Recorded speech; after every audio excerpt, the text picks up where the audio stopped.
Hi, would like to ask po how to commute from Kalibo to Iloilo at 12 midnight. Thank you. Pick up po kasi kami sa Iloilo ng 4 a.m. Alright, so this question is from the Visayas people, for the Visayas people. So, pagkagaling ka ng Kalibo Airport, so let's go to Kalibo. Punta tayo ng Visayas.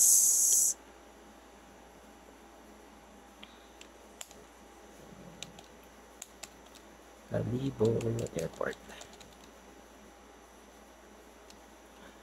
Alright. Yan. So, ito ang Kalibo Airport. And then, you have to ride a tricycle going to Ceres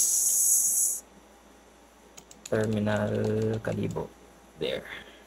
Yan. Medyo malapit lang naman siya. Ayan. Yan. So, from Kalibo Airport, sakay ka ng tricycle papuntang Estancia. Papuntang Kalibo, Ceres Kalibo. And then, may mga van dito na papunta ng, dito banda, ayan dyan. Napapuntang Iloilo. Usually, bihira ang mga buses, provincial buses, going to Iloilo ng madaling araw. Pero may mga galing ng Manila na sumasakay ng Roro from Katiklan na dumadaan ng Kalibo going to Iloilo. So, ayan. So, ito siya. Galing siya ng Malay Aklan. Ayan, ito si Boracay. So, ito yung kung pupunta kayo ng Boracay galing Kalibo, ito yung most likely na dadaanan ninyo from Kalibo Airport going to Katiklan. Ayan, so dito dadaan yung bus from Bulalakaw, Mindoro. Ayan, so Bulalakaw, Mindoro, tatawid sila ng Malay. And then, Malay going to Rojas City, papunta ng Iloilo City.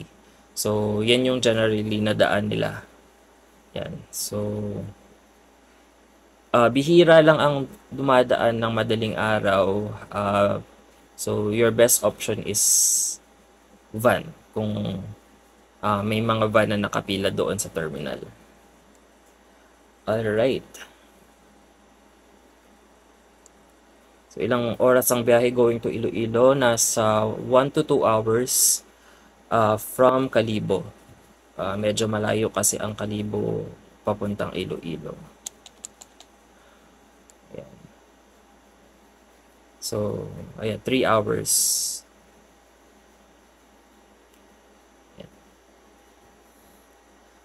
Meron ding mga galing ng Rojas na mga bus, pero usually hanggang mga 7 or 8 p.m. lang din sila.